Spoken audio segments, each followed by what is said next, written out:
and treasurer.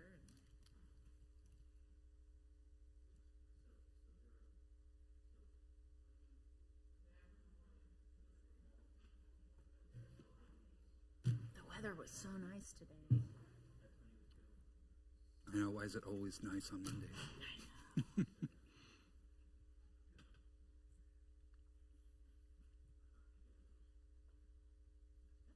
Off on Saturday, but it was just too cold.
Good evening, pardon me. Good evening, ladies and gentlemen. Welcome to the March 17th meeting of the regular session of the governing body of Leawood, Kansas.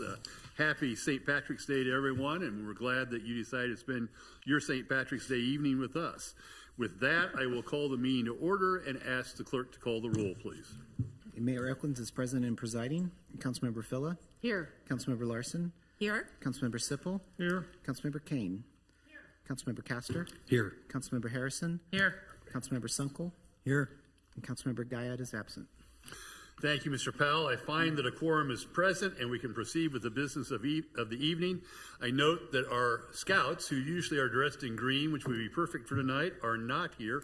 So if you'll all rise and join me in the Pledge of Allegiance, I'd be grateful.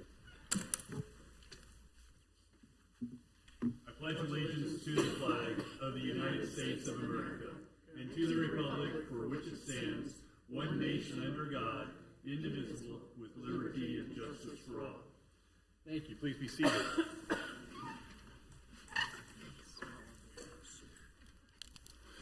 Mr. Powell, does staff have any additions or corrections to the agenda as it was published on Friday? No, sir.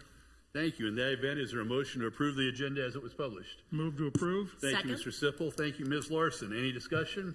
If not, all those in favor of approving the agenda as it was published, please indicate by saying aye. Aye. Those opposed, same sign. The ayes have it, and the agenda is unanimously approved. At this point in our agenda, it's time for citizens' comments. I would note that we welcome citizens to come forward and make comments about city matters that do not appear on the agenda or about items on the consent agenda. It's not appropriate to use profanity or comment on pending litigation, municipal court matters, or personnel issues.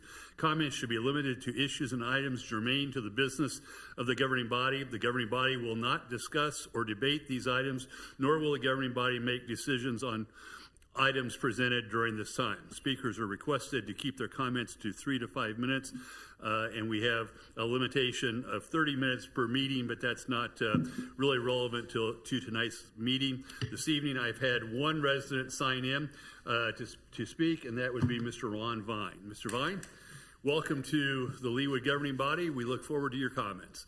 You'll note that in front of you there's a timer that will begin to blink when you're to your last 30 seconds. So okay, please great. proceed. Thank you. Over the past 4 months, I've been studying the contract between the City of Leawood and Troon Golf, as well as other related reports. So I'm going to tell you what my findings are. But first, I have to say, and you will see how incredibly poor the oversight of this contract has been over the last 15 years. And I don't say that lightly. So let me tell you about my review. First, the city has overpaid Troon over $60,000 per year in the last 2 years because the incentive management bonus has not been updated in 15 years. And it's going to continue to overpay Troon this amount of money until the contract is changed or until it expires. Second, the city has very limited knowledge as to how many rounds of golf are played by Leawood residents because Troon's point-of-sale system does not track by demographics. So I would say that for a national company like Troon, they could figure out a way to track resident usage. I mean, that's about the most important thing that you could have to know on a public golf course, in my opinion. Third, no language at all is contained in the contract or in the business plan regarding Vista. Nothing. It's a $2 million investment by the city. There is nothing in either document, and I've tried to get it added and failed on that. Fourth, paragraph 411B indicates that Troon shall be entitled to all profits from the sale of beer, wine, and alcoholic liquor. The clause, all profits, has not been changed since 2009, despite the fact that the city has built a $2 million facility to house liquor sales. And because of that, liquor sales have increased dramatically, and still they're getting 100% of the contract because the contract hasn't changed in 15 years. Fifth, the city has no information regarding revenues earned by Troon from the sale of beer, wine, and alcoholic liquor, despite the fact that Article 805 of the contract states Troon shall also maintain books and records related to the business activities of facilities, sale of alcoholic beverages, and that Troon will deliver that to the owner, us. I have been told the city does not have the profit information from June regarding the sales of alcoholic beverages. This statement seems to contradict what I just said is contained in 805. Does the city receive the information from June regarding liquor sales? If it doesn't, why not? 6, that the city has not conducted an annual independent audit of the facility completely devoted to the Iron Horse Golf Course in 15 years. 15 years. It's never done an independent audit of the facility. Such an audit should be conducted, and I believe it should pay particular attention to liquor sales. 7, no breakouts of monies paid to Troon for the management fee and incentive management fee are shown in the statement of revenues expenditures, nor developing business plan. And the thing that I've heard the most from people regarding golf course operations is, well, at least it's not losing money. Well, I think that's great. I mean, it's fantastic and everything, but it has to serve residents of the golf course. That's very important. 8, that a business plan has not been conducted in 7 years. And you all know that, and the city is working on correcting that. 9, that the city has given Troon, outside of the contract, complete control on determining how many tournaments are being done at the golf course. Complete control of this. Currently, 55 tournaments are scheduled at the golf course this year. That equals about 2, maybe 3 tournaments every week during prime golf season. The people who really suffer from this, residents of the city who can't get on the golf course. That's who suffers. I say I have been told that there's 2 to 3 tournaments, by the way, because Troon does not release a schedule of how many tournaments are at the golf course unless you're one of the 100 members of the Triple Crown Club. And last, or second or last, that green fee pricing at Iron Horse is higher than any of the 7 golf courses shown in the business plan that they're comparing Iron Horse to. So, in conclusion, the current contract is a bad contract. It might have been a good contract 15 years ago. It's a bad contract now. For our residents, and the current oversight is bad. As I stated at the December 16th meeting of this governing body, the city should conduct a top-down review of the contract to include terms of the contract related to financial payments such as liquor sales, bonuses, management fees, complimentary golf use, etc. I believe such a review is going to increase revenues to the city. It's going to increase the usage of the city by residents, and it'll be better for the community. And I apologize for going a little bit over. Thanks for your indulgence. Thank you. Thank you, Mr. Vine. We very much appreciate your perspective. We now come to a series of proclamations that I've issued this week or in the last couple of weeks relating to a number of events that are occurring in the Leawood community. First, I would announce a proclamation relating to Colorectal Cancer Awareness Month. And the proclamation is as follows.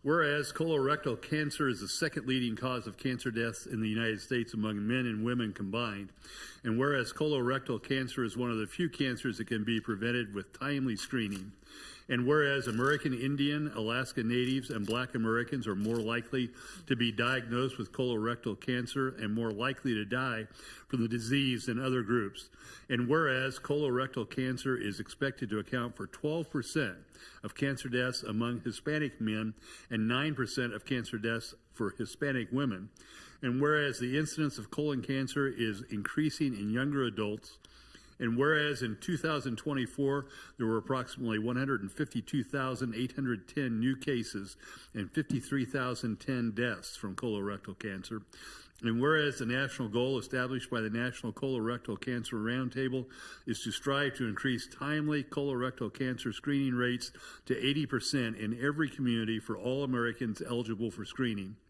And whereas observing a colorectal cancer awareness month during the month of March provides a special opportunity to increase awareness and offer education on the importance of early detection and screening of colorectal cancer.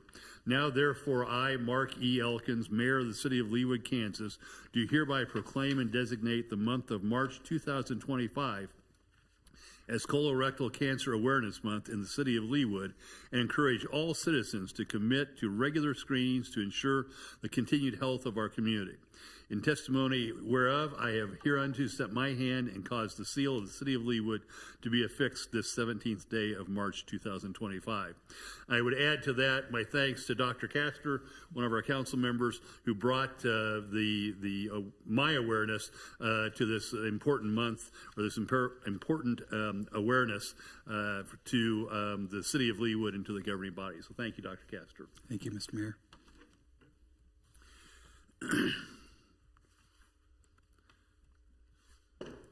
Next, I would announce the proclamation I have issued relating to the 7 days of kindness. And whereas 7 days make a ripple, change the world, encourage us to overcome hate by promoting kindness and understanding through education and dialogue. And whereas 7 days provides opportunities encouraging all people to participate in activities that promote and practice kindness. And whereas 7 days 2025 begins on Monday, March 31st, and will feature the Cultivate Kindness Breakfast on Wednesday, April the 2nd, a celebration of youth and announcement of the 5th annual Ripple of Kindness Award recipients, and will continue through Tuesday, April the 8th. And whereas the memories of 3 wonderful and unique individuals, Reet Underwood, Dr. William Corcoran, and Terry Lamano, will be honored through acts of kindness and understanding. And whereas 7 days expands its acts of compassion, acceptance, and understanding to those who gather. And whereas we fully support and encourage all in the City of Leawood, including residents, businesses, organizations, and visitors, to come together during 7 days to act more kindly and be more understanding of differences, thereby making the world a better place one ripple at a time. Now, therefore, I, Mark E. Elkins, Mayor of the City of Leawood, Kansas, do hereby proclaim March the 31st through April 8, 2025 as 7 days of kindness in the City of Leawood, and urge all citizens to engage in acts of kindness throughout the week and remember the events of April 13, 2014, not only for the losses of that day, but also for the significance of the powerful and enduring vow to overcome hate and kindness. To overcome hate with kindness. In testimony whereof, I have hereunto set my hand and caused the seal of the City of Leawood to be affixed this 17th day of March 2025. I would note it has been the privilege and the pleasure of the city to participate in 7 days since it was first founded, 11 years ago. It's amazing how time passes. And I had the honor of participating in a preliminary kickoff event that happened almost a month ago now, where we recognized young high school students who have taken to the 7 days commitments in a most wonderful way, and we'll see more of that on April 2nd. And with that, I would welcome Lisa Schiffman to the governing body, and I believe she has a few words relating to 7 days. Welcome, Ms. Schiffman. I do. Thank you very much, Mr. Mayor and council members, for your ongoing and from day one continued support of our efforts to promote kindness in the face of real hate. We thank you for mentioning all the dates. Again, the week kicks off, 7 days, Week of Kindness kicks off March 31st, and we look forward to seeing, I know there will be a number of you attending our Cultivate Kindness breakfast, so thank you. I did leave some goodies, stickers, bookmarks, things like that. Kindness cards, which you can actually hand out to anybody, just a little wish of kindness. But again, thank you for your continued support. It means so much to us. Thank you, Ms. Schiffman. If you could join me at the dais, we'd like to take a picture.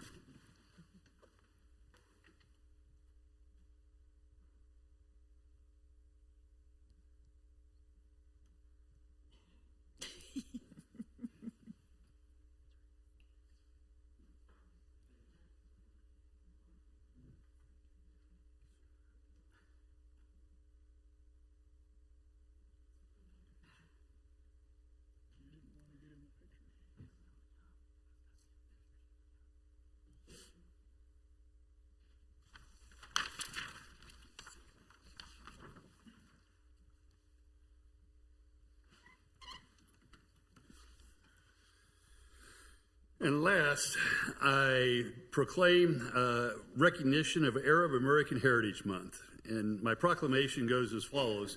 Whereas for over a century, Arab Americans have been making valuable contributions to virtually every aspect of American society in medicine, law, business, education, technology, government, military service, culture.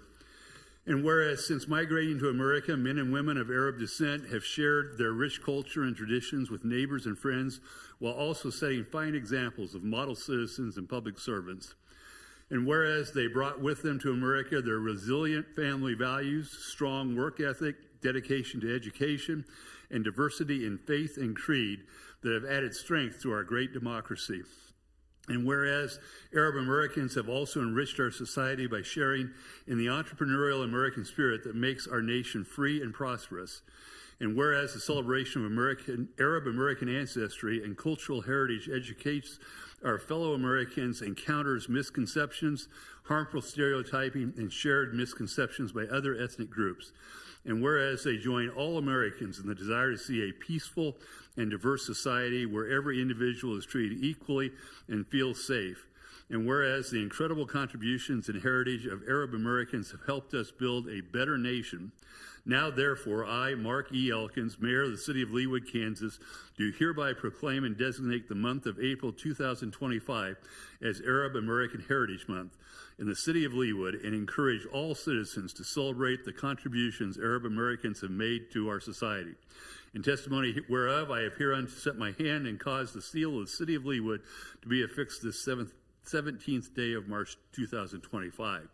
And I would welcome Mr. Ryan Hamsey, who brought this event to our attention. Mr. Hamsey, welcome. Yeah. Mayor Elkins, council members, thank you.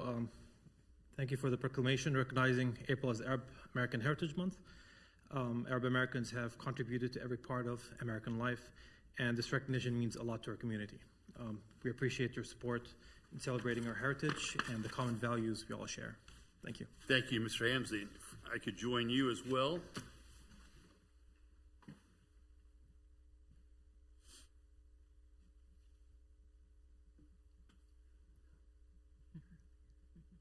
Seems entirely appropriate for these two proclamations have been done right beside each other.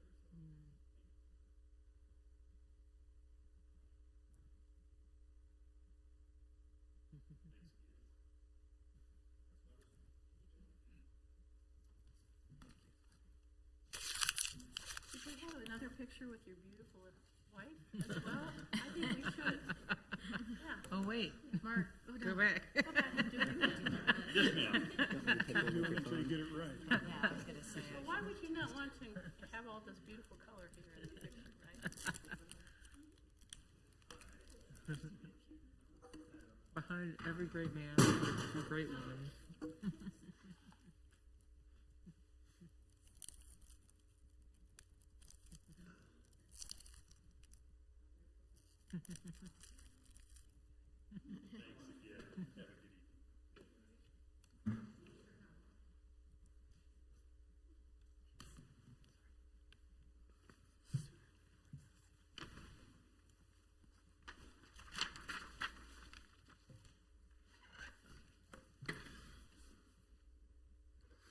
All right.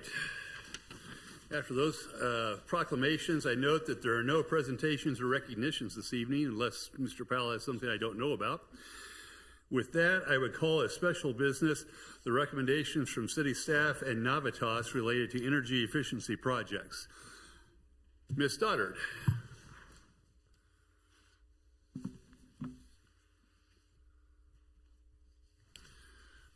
Thank you, Mayor and members of the City Council. Good evening. Diane Stoddard, City Administrator.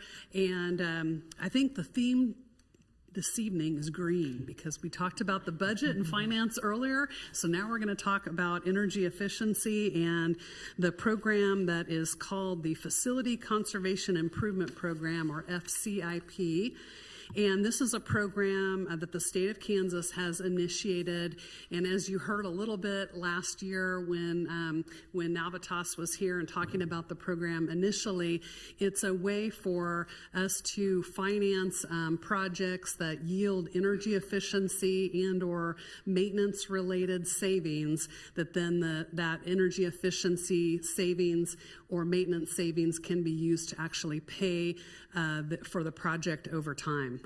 And so a number of these projects that are on the list that are being recommended this evening are projects that we had on the CIP list already. If not already, they would need to be on the CIP list here at some point. But there's also a number of others that are probably never would have competed directly with some of these cities' capital priorities unless we were really intentional about looking at that opportunity. So for example, taking all of our remaining street lighting and turning that to LED. So it makes a lot of financial sense because it has a good payback, and that's part of the process that we have looked at with Navitas and the state of Kansas here over the past 7 or 8 months or so since they've been working on the investment grade audit.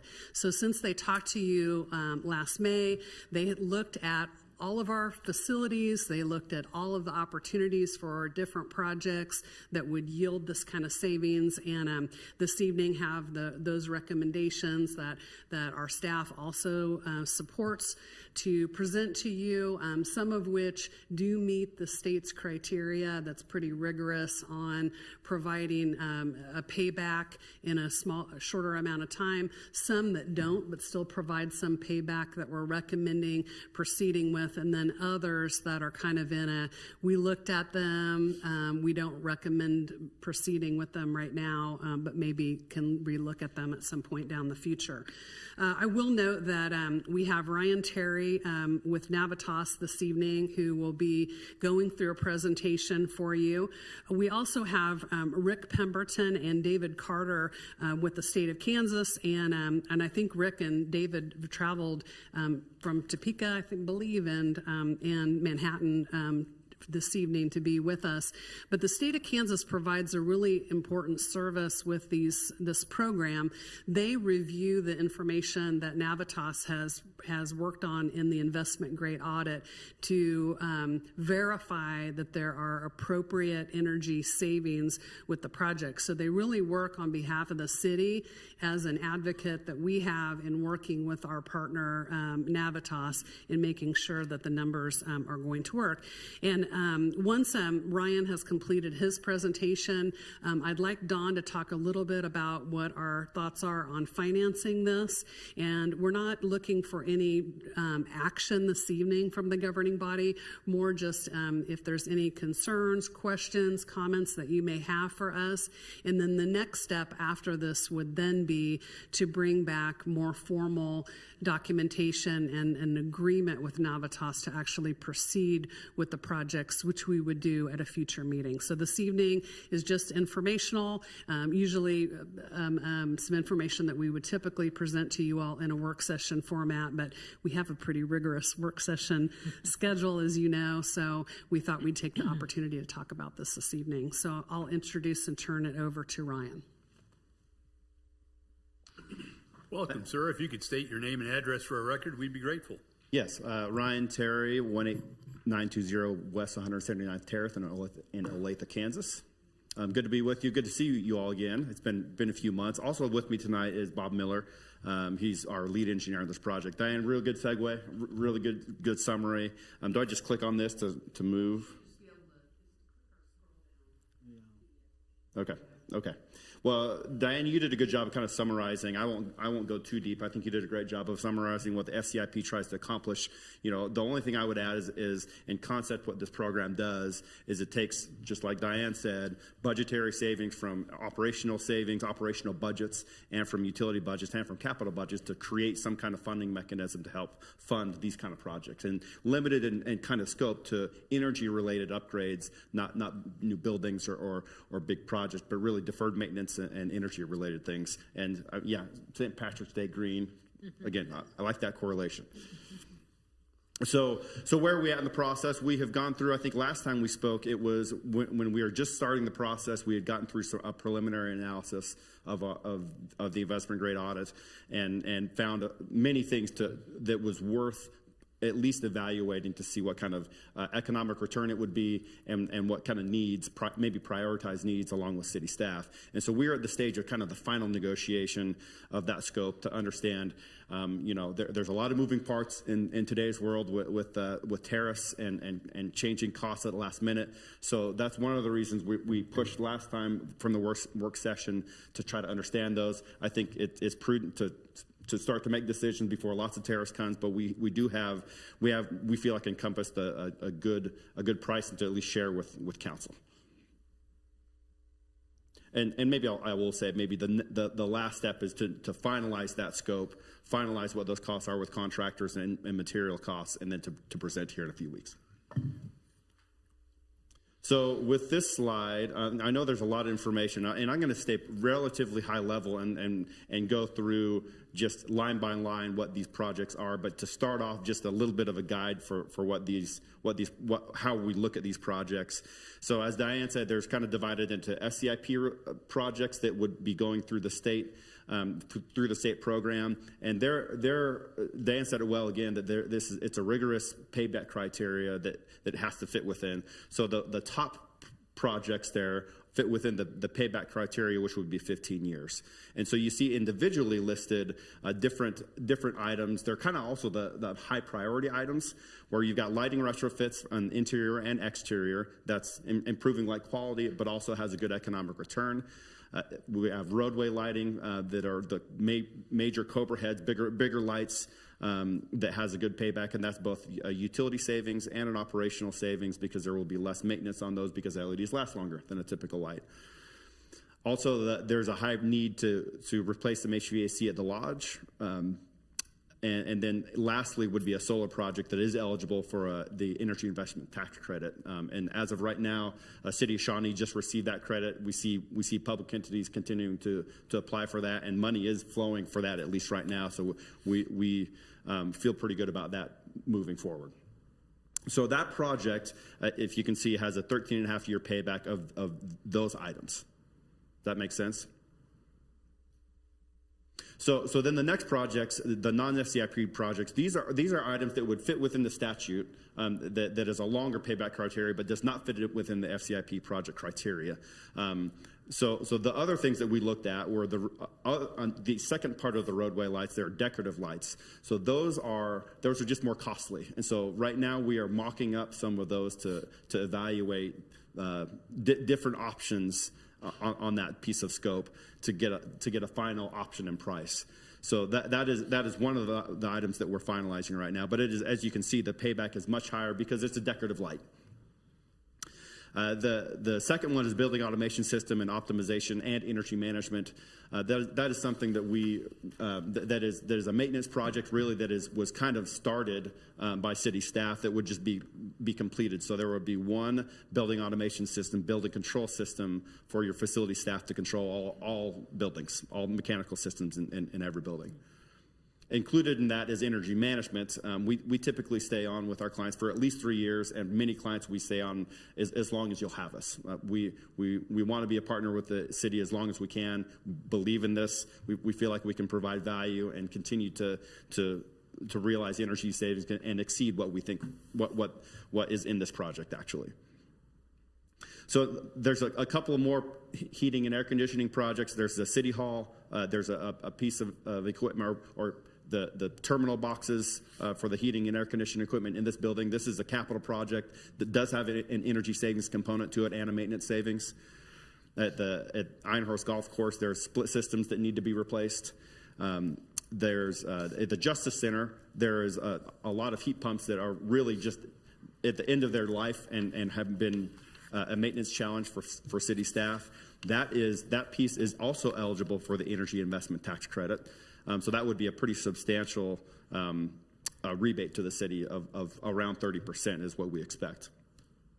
Retro commissioning is really touching pieces of equipment that are not replaced And while mechanical contractors would be on site to replace a lot of equipment anyway, it would be looking at existing equipment to make sure that there's belts that don't need to be replaced, that dampers and actuators are working properly. And then there's one small item that was added last week as we were reviewing this with city staff, a motorized damper replacement at the Public Works building that is just a maintenance concern. When the wind howls, it kind of blows through the building, and so that would be something that would be eligible because we can reduce air infiltration. Although not a huge energy saver, it is a maintenance concern to city staff.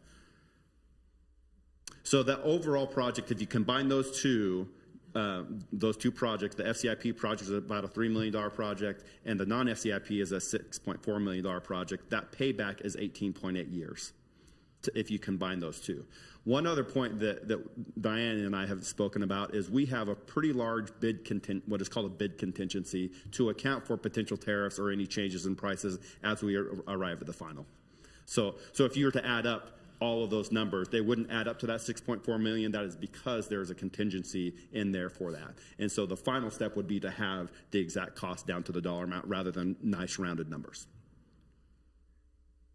So maybe just touch real quick on the project evaluated but not recommended. Really the theme there is that they're HVAC projects that are really those pieces of equipment are reaching the end of their useful life, but they're not huge maintenance concerns at the time, but it would be something for cities to plan for in the near future.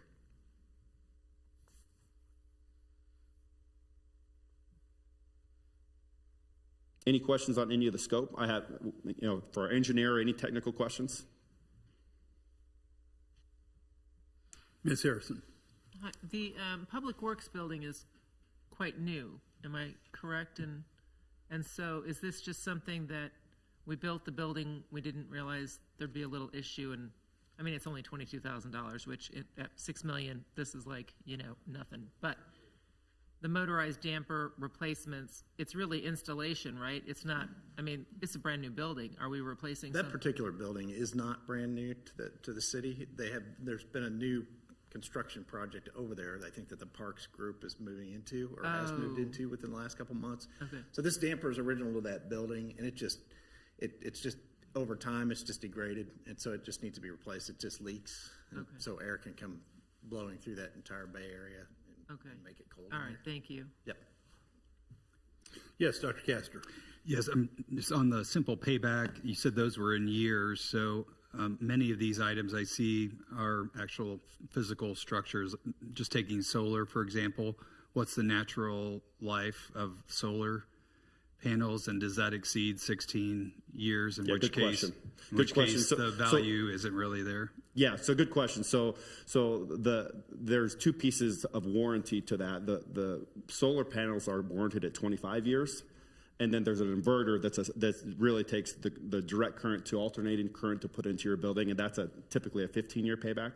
And so that's a smaller piece, a very small piece to the overall cost. So that would need to be replaced, and it would be warranted for 15 years, but it'd be 10% or less of the cost of the entire array. But the panels are warranted at 25 years for production, and typically, from what we have seen, they would last longer than that.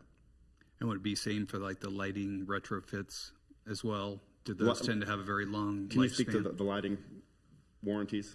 Yeah, on the LED lighting, typically the typical life of the LED lighting is about 75,000 hours compared to what we've seen traditionally with fluorescent technology is about 30,000 hours. One of the things that the companies that they're offering in terms of warranty, especially for cities and schools and public entities, is a 10-year warranty on all of their lamps, the typical lamps. Now, the roadway lighting and some of the additional decorative stuff would be more like a 5-year warranty, but the large bulk and majority of the lighting that would go in as part of this project would get a 10-year warranty on the material. And Mr. Miller, if you don't mind, could you give us your address as well so we've got it for our record? Yes, my address is 13408 West 75th Court in Shawnee, Kansas. Thank you. I appreciate that. Other questions for the Navitas team? Yes, Ms. Phillip? You said warranty of 10 years, but what do you think the life is? 'Cause Well, that's going to kind of depend on how many hours a particular fixture in a building is going to burn. The ones that burn longer are going to last as long. But if you think about 100,000 hours, it's 8,000 hours in a year. So that's at least 12 years if you were burning it all the time. So if you were burning it half the time, you're looking at 25 years for a life. Yeah. Thank you, Ms. Villa. Other questions? Please proceed. I think you have maybe one more slide to go. I do. So this is just a summary of and a couple pictures of things that we found. So this is a summary of all the projects together. So an annual energy savings of $205,000, $206,000, and then annual operation and maintenance savings of $262,000. A large part of that operation and maintenance savings is from your LEDs. As Bob said, there's an outside contract to replace those, and that would be much less because of a long warranty. So you would not have to buy, at least purchase street lights for the Cobra heads for at least 10 years. If something were to replace it or fail 8 years in, you'd have to pay for the labor to do that, which could be accomplished in-house within city staff, or it could be subbed out. But that is where a large part of that operational savings comes from. So over 20 years, and I won't steal Don's thunder too much because I know he's going to talk about the finances, but over 20 years looking at this, the savings would be $9.3 million, $9.36 million, and the project cost at $9.4 million. Thank you, Mr. Terry. Appreciate it. And then one last point is the if you see the emission reductions, that's also kind of a neat thing that we'll finalize a calculation for to see the real world impact of what this project would accomplish in terms of emissions and carbon reductions. Any other questions for the Navitas team? If not, thank you, and we appreciate your work. Mr. Cobby.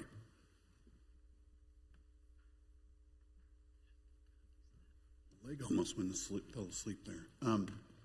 Yes, I don't have any slides for you, but I thought I would talk a little bit about some of the work I've done on trying to model in the debt for this project. We can do this numerous ways, although we know that it will generate savings. That savings gets greater with time because dollar values is different with time. And so what I've at least started out with is trying to identify those rebates and then some of the savings that we know is occurring right off the top. And we would move that savings over kind of into the project fund with the project and use that for paying down or paying some of the project, thereby reducing the amount of debt we would issue. So instead of issuing the $9.4 million in debt, I'm hoping it's to be around $8 million. And if he's right with the project, maybe having a large enough contingency, that number might even be below that. So I think probably the biggest issue would be the timing and how quick we would be able to nail down some numbers on that contingency and be able to build that into the project. I think that over time, the repayment does work. There's no doubt about that. But I also have to spend a little bit of time in figuring out how to load, that savings being realized at the end. We don't want to load the debt payments till the back end by any means. You want to keep it towards the front. That keeps the cost down. So that's the kind of stuff I'm looking at. We're basically taking the expenses that we have and the savings that we're having from some of these funds over time and redirecting that to the debt. So I feel pretty good that we're able to identify what we need to get that debt paid. But ultimately, it's going to look just like shifting the mill levy from general fund to the debt fund is probably the way to build that baseline savings in, is to move that over one time. And most of that savings, like LED lights, you're going to see that year one, and then it's going to grow over time based on the inflation factor. We'll move that money one time. It's built into the mill levy, and then it grows with inflation factor. So I think that we'll be able to break that out and align as we're looking at the budget, but I also want to show you and look at some other options and see what we might be able to do, if there's even more we can do with cash to get this down, just because, as we talked earlier this evening, that paying down debt where we can and balancing cash reserves and debt this may be a place to exercise that a little bit. but also knowing we have those temp notes out there. So those are the kind of the two things I've got to try to manage this year before we go to issue debt in August, September. So. Thank you, Mr. Cobby. Questions for Mr. Cobby? Yes, Mr. Sipple. Mr. Cobby or the other fellows, do these numbers that you've got in the project descriptions, does that assume city staff does this or an outside contractor? So this whole process and this mechanism is a turnkey process. So we end up stamping drawings, and we are the designer of record, and so we would pull all permits, and we are also responsible for construction. But is it an outside contractor or city staff that does the actual labor? It's outside contractors. Okay, that's very helpful. I'm sorry, maybe I misunderstood your question. Okay. And Mr. Cobby, when would you assume this was done, in calendar 26 and beyond? Because we've already got a full plate in 25. Yeah, so I think that the idea is that you're going to get moving as quickly as possible on some of these, especially knowing those with rebates or tax credit rebates. We would want to get those done before in this tax year. So that's a little bit of the timing issue. I don't really want to borrow money ahead too much on this, knowing that there's a large contingency in it. So in my head, I'm thinking it might end up being in 26. It might be 26 when we'd issue it. I showed you just a thing tonight, earlier tonight, where I put that in 25. That was really just kind of the worst case scenario. But it may be we split it in half. We might do the stuff that gets done quickly and we know it's going to get done, that we have a number for it, do that, and do the other half next year. That's also a possibility. So it's going to kind of come down to where we're at in time and how fast the project can move. One last question, and I apologize if it's too simple, but you're talking about tax credits. Yeah. I do not believe the city of Leawood pays taxes. How does that work with our P&L and balance sheet? Yeah, so a couple of years ago, the Department of the federal government allowed cities to directly claim tax credits. It used to be you had to have a partner with a tax liability, and then you could sell those credits to somebody else and get money in return. We actually did that at Shawnee, I believe, the first before that law was changed to take advantage of it. Now cities can directly apply, and I can't remember what the percentage is. It's not. So it depends on the locality. You guys would be around 30% of the tax credit. So Shawnee just got a tax credit, actually. So you are right. So there's a simplified return for public entities, for whether it's a school district, whether it's a county or a city, that we have an entity that can help with that. And then you would actually get a check from the IRS, is how that works. The mechanism of what that is. And that was changed through the Inflation Reduction Act a couple of years ago. And it's called the Energy Investment Tax Credit, the EITC. Would that, can we cash that check, or do we pass that check to the contractor who is installing the solar panels or the LED lights or whatever? Do we split it with them? How does that really work? You get that directly. Now, there is a cost to that of typically around a 10% of a tax consultant to be able to manage all that and to manage compliance of prevailing wage and all federal law of federal wage requirements. So there is some cost to that, but the city gets that check and cash that check directly. Interesting. Thank you for your comments. Dr. Castor. So does your energy saving model, does it use present day energy costs, or does it extrapolate that energy costs are going to increase 5% a year over 15 years? So that is why whatever? we call it a simple payback, because we're not extrapolating out. So what you see here, the 13.5 year payback, that is a simple payback with no escalation of energy costs, which we assume will have inflationary pressure on energy costs. But that is not in this number. All right, thank you. Ms. Phillip. This is actually a question for David in Public Works, because I was just wondering, everything's supposedly going to be done, but how will that affect you and your staff? Does that feel like it can all get done simultaneously with all oars in the water? Mr. Lai. Yes. Thank you. I didn't quite catch the question. So you're contracting and they're doing everything, drawings, permits, and all that sort of thing, but still it's your buildings and you've got other projects. So I just wondered, do you feel like you can put the cards together and still run your operation alongside with this without a lot of bumps in the road? Yeah, I've talked with Shawnee, Director of Public Works at Shawnee, they use Navitas, and he says it worked out really well. It was very little staff work, that Navitas handled everything, all the communication with the staff, city staff, and making sure the contractors started on time and they finished on time. So he said it was a really smooth process. Highly recommended it. So. Well, good. I didn't want there to be a hidden workload for you guys, given that you're kind of short on staff as it is. So, thank you. That's good news. Thank you, Ms. Fuller. Ms. Gain. Yeah, maybe I'm a little dense tonight or something, but I'm not quite tracking this. I see the projects, I see the amounts. I'm not clear on the $9.4 million is recommended, and $3,021,000 will meet the state of Kansas criteria for this program.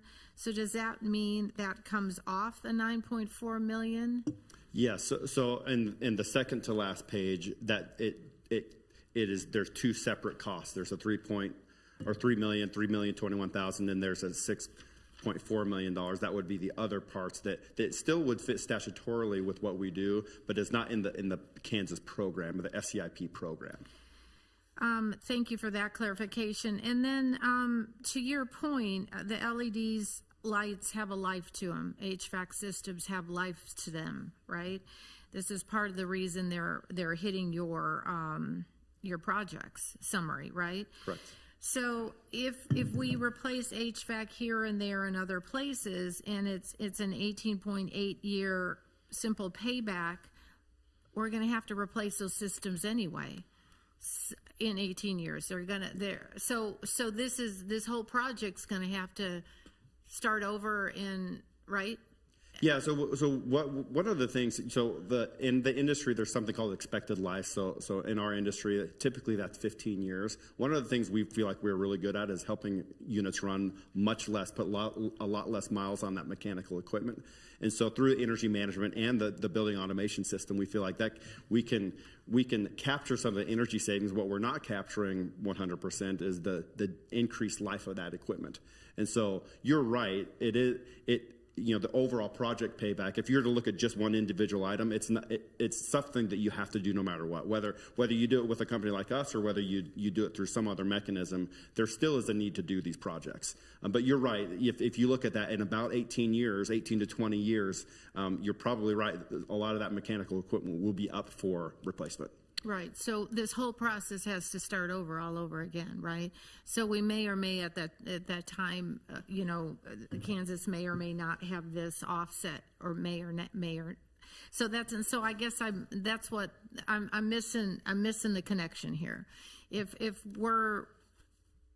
somebody's going to have to explain it to me a little bit better, I guess, is if the simple payback is 13.5 years on the top list and then longer on the bottom list, or the average is 18.8 years, and we're going to have to replace it anyway. So what's happening short term that offsets that we're going to have to do it anyway all over again? I mean, our LED lights are going to have to be replaced. Our HVAC's going to have to be replaced. So I'm sorry. I'm just not getting the short term. Yeah. So the way I would view this is whether you do this work on the bottom list or the top list with a company like Navitas or not, it still has to be done. So I think what the way we typically look at this is this is a mechanism to help fund it, because it would be a cost neutral process over 18 years. And so you could fund it with other capital money in another way, or you could do it this way. So it is a way to do construction work. So you're not wrong that it does have to be replaced at the end of that project, but hopefully over that time it's become a cash neutral project that doesn't cost the city any offset of money, because there's economics against the other side. Does that make sense? I think the difference for me is we have equipment out there that, like we know the heat pumps are going out. We've got those budgeted in the CIP to be able to be replaced. So many are going out per year, and of course that's increasing over time. We can let those go and just do them as they come up. But it's going to cost more, and the energy savings that we could be getting right now. We spend less money on energy and so forth. So it's kind of you're taking advantage of time value of money. They're not building in, the payback's not building in that inflation factor. So we're going to gain on that. So essentially it's more cost avoidance, and it saves us money in the long term because we're getting it done. Now, granted, there is something, we wouldn't be paying to do those, but if we're taking this big chunk and splitting it up over those years, essentially we're going to come out about the same when we spend that money on these same projects. It's going to be spent just in different years and be paying cash. So it's the interest versus cost avoidance and energy savings. And if we're able to win on that end, which I think we will, then that's where we gain and get ahead on this. The other is not everything's going to have to be replaced in 18.8 years. So a lot of this that's going to last longer than that. The solar panels, there's things warranted to that point. And I think Ryan, in fact, this is a discussion we had on the heat pumps, is one of the problems with the heat pumps is they just work too much. The way it's set up, they're being overworked. And if we're able to manage that with the right management system, we reduce those hours. It takes that 10 years out. So if it lasts 25 instead of 15, we've gained 10 years there that right now we're not seeing because we don't even know.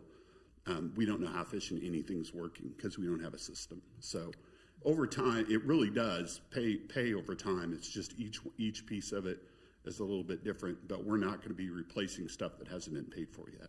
So you said that you had experience with this in Shawnee and you worked with Shawnee. So when was that? And I mean, is there hard data about what it is they're experiencing, whether it's Shawnee or other places?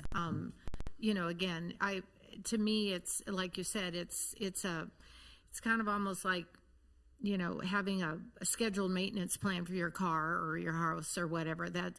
Right? It's kind of puts you on a program that's asking us to keep up and, do it comprehensively. I get all that. But in the end, it seems to me that for the most part, we would have to have done it anyway, just in a different way. And then we're still going to have to do it anyway. So like I said, is there data out there and we actually have hard numbers to support that this program will indeed save us money? Yeah, we have a lot of public entities that we work with that we provide annual reports to. So Shawnee is one of those that we have, and we can provide those examples. The city of Shawnee is realizing about $1 million a year of utility and operational savings, and so we've been reporting on that for several years, and they're not the only one in the area that we work with that we have data showing that there is cost savings to offset this cost. So thank you for that. So how far are they into the 18.1 years, give or take, assuming theirs is relatively the same as ours? Yeah, Shawnee is about at year 4 or 5, between year 4 and 5. So you can that in that one example, you can show that they've saved $1 million for 4 or 5 years. Annually, correct. Thank you. Thank you, Ms. Kane. Ms. Phillip. I just want to comment on the fact that you mentioned earlier the automation piece of it, because during the time when I was on the Sustainability Advisory Board, we talked about that was a really core. When they started in New York City and they looked at 2% of the buildings was a huge consumer of way beyond that percentage of energy. And what turned out to be the most, they do all the hardware stuff, but really what is the long-term ongoing savings is the ability to manage the equipment efficiently, which takes the life of the equipment. It's not working so hard and makes it, you're not using as much electricity and you're not working the engines and all those things, the turbines so hard. So that ability to turn things off in the evening, it seems so simple now, but the fact that you're now going to have one system for all of the city buildings is really, I think, going to be the hidden jewel in here for us. Yep. Mr. Cobby, I think I'll start with you. I've got a couple of questions that I'm still trying to track through in my own brain. So would all of these projects fall in the category of capital projects? Technically, I think technically they could because of what they're doing, although, like the $22,000 one, by itself, it's not really something we would budget that one specifically, but it might be paid out of the fund we set aside for buildings, the public building reserve fund. So if I'm tracking correctly, bottom line is we're going to need to write checks for $9.4 million to execute on this project. Yes, on this project, and if we did it later, it would obviously be more than 9.4. And the recovery that we're talking about is basically, in some ways, kind of amortizing. We're recovering energy costs to pay off that $9.4 million over time. Or energy costs to pay that off, and then we also have the basically the value of buying something cheaper now than later, and factoring that in as well. And the rebates? What's that? And maintenance. Yes, I'm sorry. What about rebates? Rebates are in there? Rebates are not included in that number, so that would make it better. Okay. And Don, you talked about the fact that at least part of it you thought we would have to bond or to use debt for. Do these payback time periods include debt service? So I think in the part that we did for the state, when it's by itself, it's 15-year, and I think the rate was what did we have that? 3.4. Yeah. Yeah. So the escalation of inflation for operation and maintenance savings and for utility savings is actually currently more than what the interest rate would be. So it would only really make it look better if you factor in the escalation of energy costs and operational costs. But it assumes a static interest rate over the lifetime of the payback. So that would be the average. I mean, I think that's what we would look at is when you do the debt, obviously the bonds are, they don't come in evenly, but I just, I look at it in simple interest over time, and then look at what the average cost is over the life of it. So. And then what I understand is that a large part of this process, and certainly the design components, will be provided by Navitas. Does Navitas, are there fees included in these cost projections that we have in here? Yes, it's a turnkey cost for everything. Yeah. Correct. And then the last question that seems to be particularly timely is that we hear all kinds of, at least from the municipality standpoint, horror stories about the fate of green projects in terms of what's happening in Washington, D.C. What kind of risk do you all see with respect to the uncertainty that seems to be around what are referred to as green projects? And I presume this would be included as a green project. Yeah, I think the only thing that I feel risk on right now is the energy investment tax credit, because this is, at the end of the day, this is a construction project. So once we sign a contract, once we execute a contract, and we then execute our contract with subcontractors, we're purchasing equipment, and so that would be a cost. We would have a guaranteed maximum price, and so that is what we would present. Really the only piece that I would be concerned about is the energy investment tax credit, which we have discussed at length about. I wish I could tell you you're going to get that for sure. All I can tell you right now is that we're proceeding forward, and it's written into tax code as a law. And so if there were challenges to that, real challenge to that, and the federal administration were to lose that challenge, they would have to pay back interest for a huge amount of these projects, because there is a huge interest in this in the marketplace right now. And so it has bipartisan support. It had bipartisan support to be passed. And so the parts to me that would be at risk is the energy investment tax credit, which would be on the solar and the ground source heat pumps. So the at least somewhat apt analogy here is when I was trying to convince my wife to replace the windows in my house, and went through and tried to do the calculations about what the difference in cost to the gas company would be, and it turned out it took 8.5 or 9 years to do that. That's essentially the same model that is applying here. And oh, by the way, I got some tax benefits for having energy efficient, whatever the verb would be, of my home. That's effectively what we're talking about here, except on a larger scale. That's correct. And there are some rebates through Evergy that we would procure as well. Not as big, but we would procure those for the lighting. Okay, thank you, Mr. Terry. Other questions for Mr. Terry or the Navitas team? If not, we appreciate your work, and we'll have work for another day. Yes, Ms. Stoddard. One thing I was just going to note is that I think that with the issue of the investment tax credit as well as the question of tariffs, the timing of us moving forward with these projects is pretty important, because if we can avoid the time when any of these tariffs may come into effect and proceed with these projects, that will also save us money, given that several of these are already in our capital improvements program or would need to be funded here, somewhat in the near future. So I think those are also some considerations related to timing, which we thought was important to mention. Thank you, Ms. Stoddard. Yes, Ms. Kane. But would it? If we sign the contract tomorrow for all these things, are not, if your costs go up, you're not going to pass them along to us?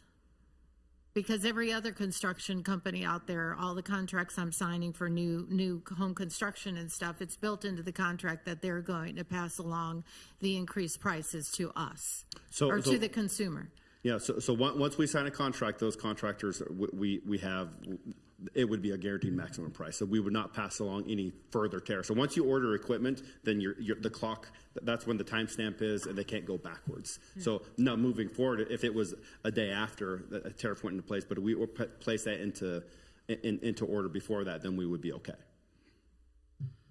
Yeah, because with HVAC especially, it's all the talk right now is that all the units are going to be going up, and HVAC is a specific one. So, and then they're talking about it's just going to go on to the consumer. I mean, whether it's a new build contract or whatever we're signing, it's just going to be passed directly to the consumer. Right. I mean, once we sign that contract and we order equipment, then that locks us into that price, is what we've been told by contractors. Bob, is there anything to add to that? But that's what all the equipment manufacturers that we are working with right now is they just need to have a contract in place so then they can place an order, which will then put a stamp on that date, and then anything after that, it doesn't matter. Any other questions? Well, Mr. Terry, Mr. Miller, thank you very much for the work that you've done. We look forward to additional discussions in the future, and we'll note for the record that the Navitas report and the recommendations of the city staff have been received. Thank you very much. We now proceed to tonight's consent agenda. Are there items on the consent agenda that any governing body member would like to have withdrawn for additional discussion? Move to approve. Thank you, Ms. Fuller. Move to approve. Is there a second? Thank you, Ms. Larson. Any other discussion? If not, all those in favor, please indicate by saying aye. Aye. Those opposed, same sign. The ayes have it, and for the first time in my memory, the entire consent agenda is approved. We now come to my report. I had a busy couple of weeks here that I wanted to give you at least some of the high points of. First, I wanted to note and wanted to thank the city staff, many of whom are in the audience tonight, for the city having hosted an event on March the 4th with the Dialogue Institute of Kansas City, in which we had a great discussion with those amongst us who are celebrating Ramadan. And it was a very interesting event, and I would certainly encourage everyone. This is at least the second, if not third year that we've done it, and I would encourage all of my other governing body members to see if they can't attend next year. On March the 5th, we met with, Don Cobby and Diane and I met with the Johnson County appraiser. You heard much of that during the during the Budget and Finance Committee meeting this evening, but a couple of the high points were that we learned that the average appraised value of a home in Leawood is almost $840,000, which is an absolute remarkable number to my way of thinking. But that's what our appraiser tells us. The total appraised value within the city went up by 5.5%, and the total assessed value went up by around 4.8%, with kind of the average, as I understood it, of home values went up, I think, a little under 6%. On the 6th of March, my favorite day of the year, and I say that absolutely seriously, is that I had the opportunity to read about who was he? Gosh, I'm all of a sudden having a blank spot. But I got to read about the efforts of a dog, I guess it was, to write stories after having learned to read with the kindergarten class at Leawood Elementary School. And it was an enjoyable time. They had a number of questions about what it was like to be mayor and what it meant to be mayor, and I enjoyed all of their questions. On the 12th, on the 12th, what did I do on the 12th? I can't even read my own handwriting, so it must not have been terribly important. But, I know what it was. It was very important, and a number of people around the table joined with me here with the kickoff meeting of the Leawood World Cup Committee. And thanks to Ms. Harrison and Ms. Kane, who will be participating on that committee, along with a number of our city staff folks, as we began talking about what we can do in terms of events to entertain over 650,000 people that will be joining us in the Kansas City metropolitan area in 2026. There are some really interesting things going on in terms of planning for transportation and a loop that will take people, 2 loops really, one loop that will take people from the airport to the Convention Center of Overland Park, and then another loop that will go around Johnson County and out to the Fan Fest at the World War I Museum. And with some work on our part, we think that we will qualify for 1, if not 2, and maybe a long shot 3 stops along that bus route. So it is a great opportunity for us to showcase the city, and I think for some economic development within the city. Those 650,000 people are going to be visiting, they're going to be spending money, and what we found remarkable, if I've got this number correct, and tell me if I've got it wrong, that over 40% of those people will not have credit cards. And so this will be a cash-intensive exercise for the city of Kansas City, the metropolitan area of Kansas City, and maybe a little bit challenging for some of our retailers. That same night, I had the opportunity to meet with the Council of Mayors of Johnson County and Unified Government of Wyandotte County, and it was a great opportunity. We met at the new Lenexa Justice Center, which is a $72 million investment by the city of Lenexa, and it is spectacular. So if any of you have an opportunity to take that tour, I would highly encourage it. Very, very interesting, the work that they've done there, and it's just a beautiful beginning to what's going to be a campus for their municipality. And then on the 13th, I was joined by Councilmember Sipple for another fun event, and that was the ribbon cutting for Sharky's Haircuts for Kids.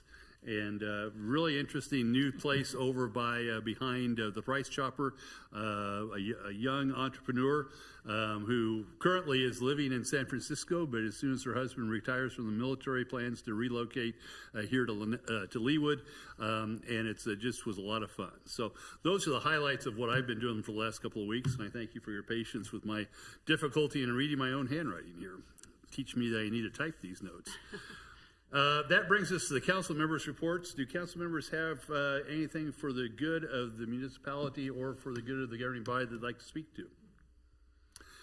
If not, I'll go to the city administrator's report. Ms. Stoddard. Thank you, Mayor. Just one quick report on some sad damage that we had at Vista 154 at Iron Horse Golf Course related to a frozen sprinkler line that we had in the ceiling that froze on February 22nd in our really cold weather.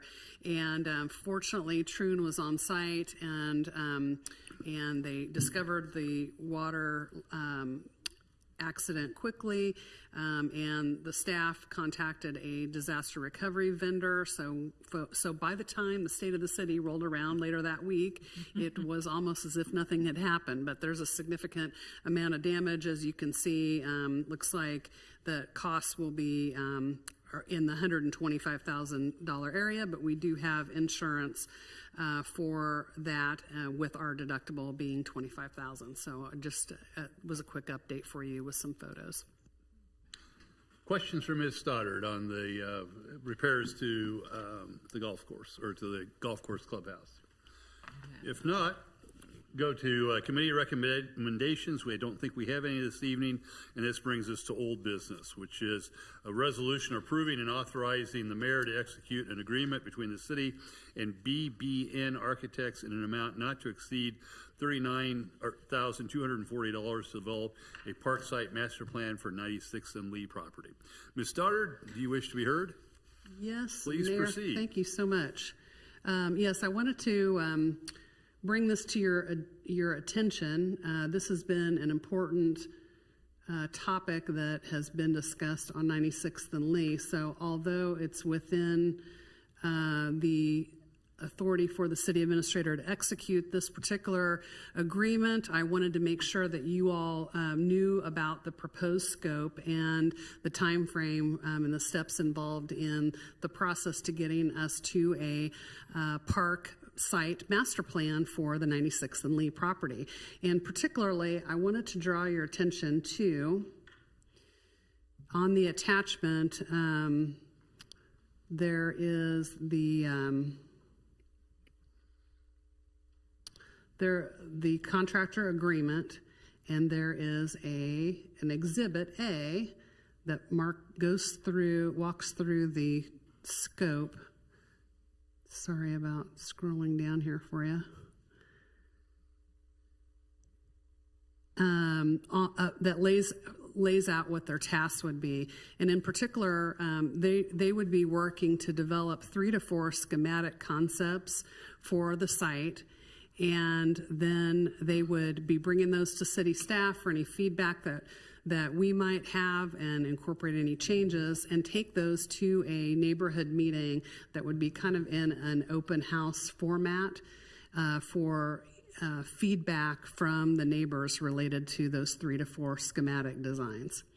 They would then move into developing and narrowing this down to a final master plan by having a city council work session. We would anticipate likely in early June would be the rough calendar date of this, where the BBN would share the master plan concepts with the governing body and also the public feedback that was received at the neighborhood meeting that they held, with the idea of getting to a consensus on the direction for the desired master plan.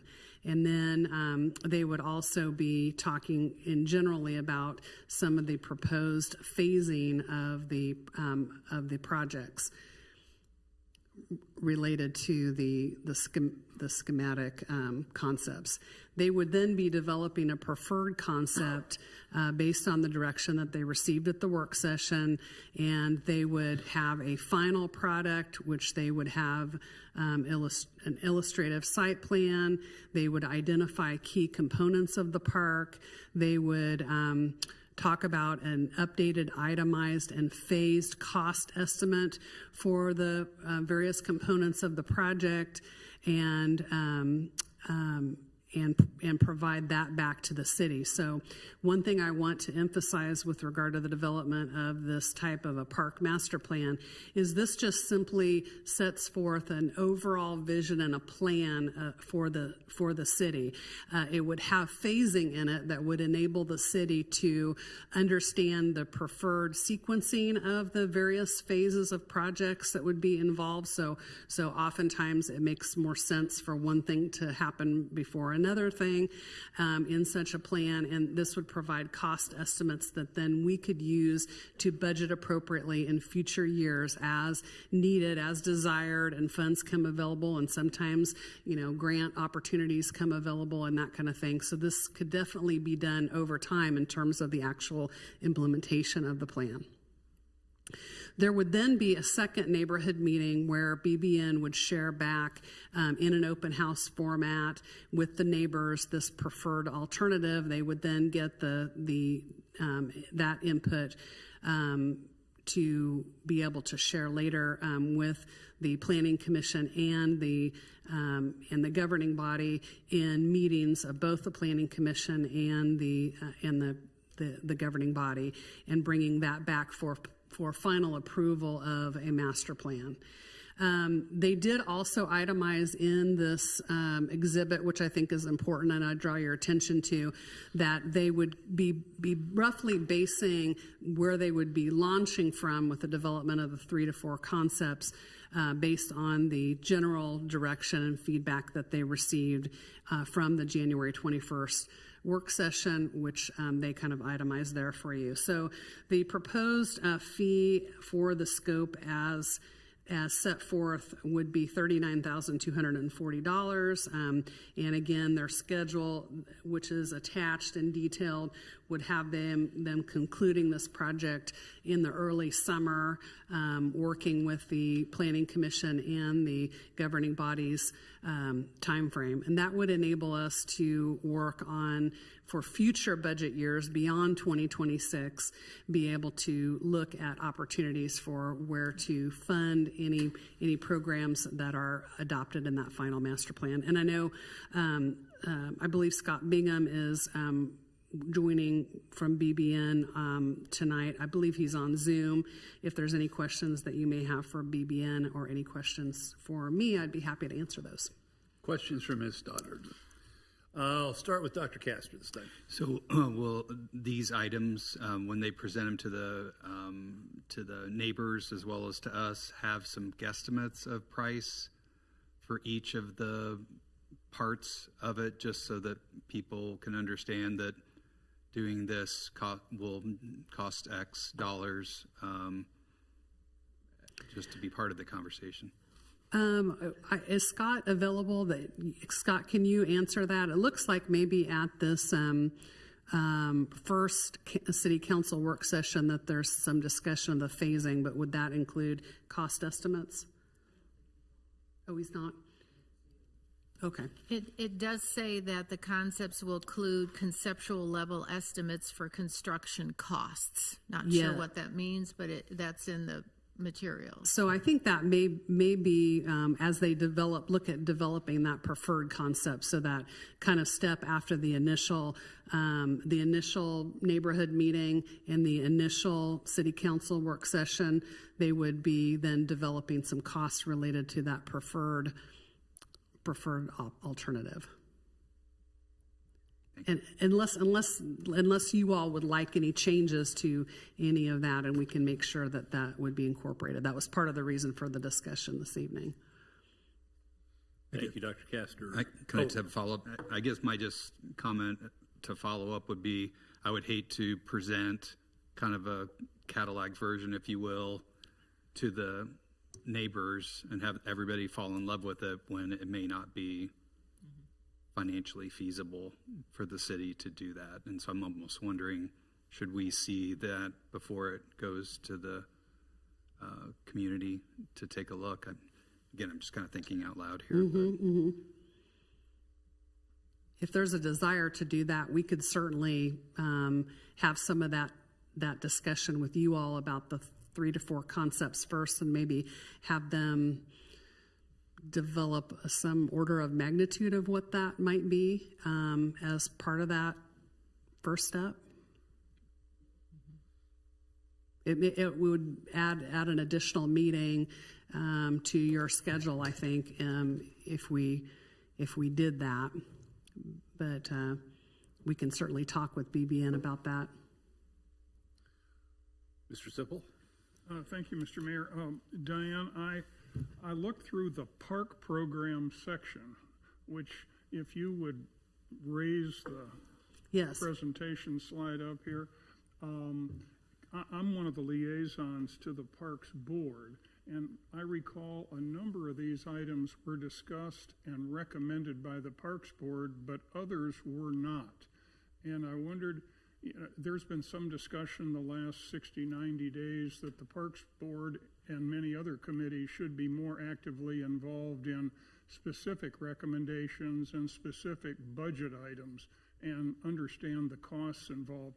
some of the things on this list were really not discussed in the Parks Board meeting. And I wondered, should I look at this as maybe this, and maybe this, or is this the scope and we're going to fit all of these items on this list into the plan that BBN is going to do?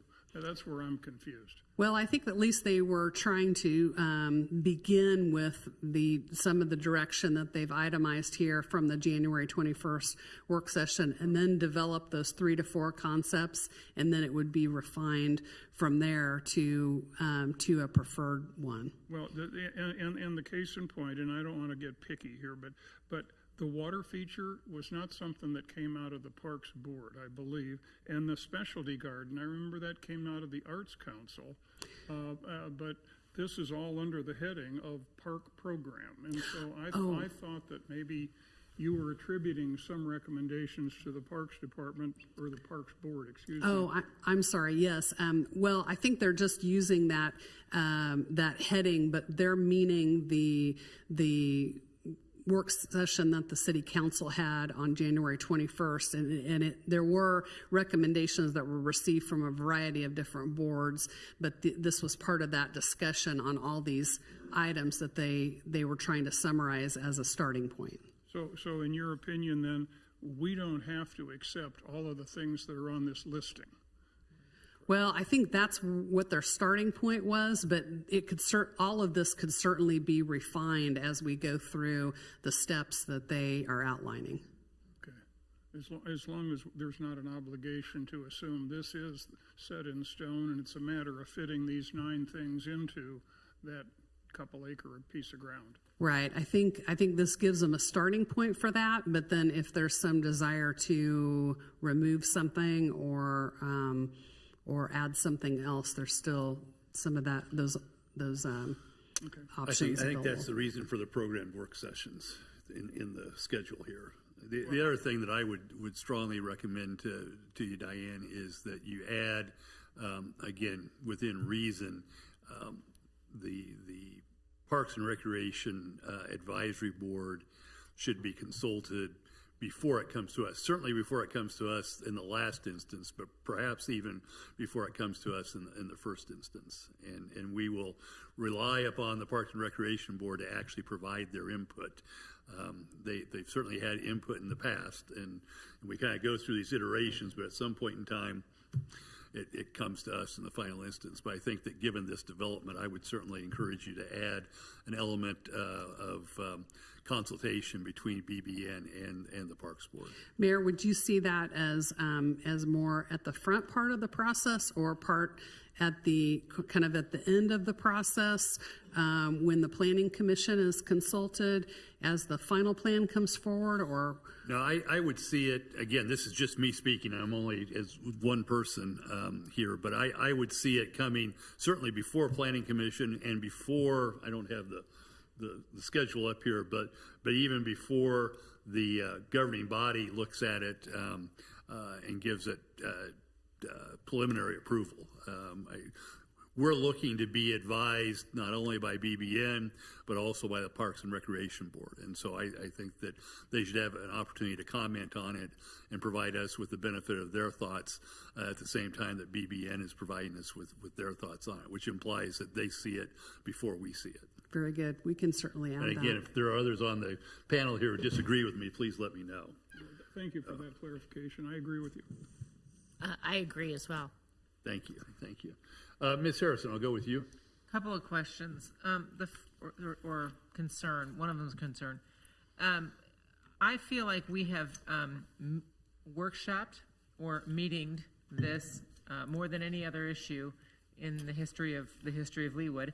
I say slightly tongue-in-cheek, and so I do wonder if we should not be having 2 separate neighborhood meetings. I feel like let's show them we've been listening for 7 years, well, 25 years, and we listened and we've invited people to so many of our meetings, and we've taken your ideas, and here's what we're thinking of doing, as opposed to a first neighborhood meeting and then another work session and then another neighborhood meeting and then down there. I just feel like we have asked for neighborhood input, and they can write us emails, and they know they can any old day of the week. I just I feel like we've collected enough data in so many ways from the neighbors to this. That's just my opinion. My second concern is under the park program number 4. No, number 5. Specialty garden maintained by a third party. Who is the third party? Who do we anticipate would be the third party? Can you repeat that again? Under the park program number 5, a specialty garden maintained by a third party is included in the program. Oh, I think they were talking about the possibility. I think it came up at that meeting that maybe, could the master gardener group or something like that help with maintenance of a garden? Okay, so that's just sort of a very big Hypothetical open-ended idea. It's not a we will have a specialty garden that would be maintained by a third party. I mean, I love the idea of gardens. I'm a big fan of gardens, but I don't know who this third party, this mysterious, have they been asked and have they agreed is my concern. Before we dream it, do we know that they will be here? No. Okay, thank you. Ms. King. I really appreciate you bringing this to us because it is under your purview to be able to authorize this. So I really think that's wonderful. Thank you for taking this time. And I agree with some of the concepts that have been laid out here. I'm glad you went through it because my brain wasn't reading it the way you just explained it. Like, I didn't know that the 3 to 4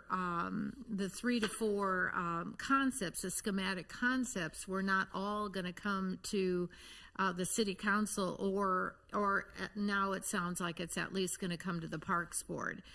So if I'm reading this correctly, the 3 to 4 schematics were going to only go to staff and the neighbors, and then of that one, they were going to pick one, and that's when we were involved in the process. So that does give me heartburn, I must say. So thank you, Mayor, for including the Parks and Rec, because they haven't seen this proposal. We had a meeting last week. Whether or not this would have been discussed, I'm not sure because we didn't have the meeting.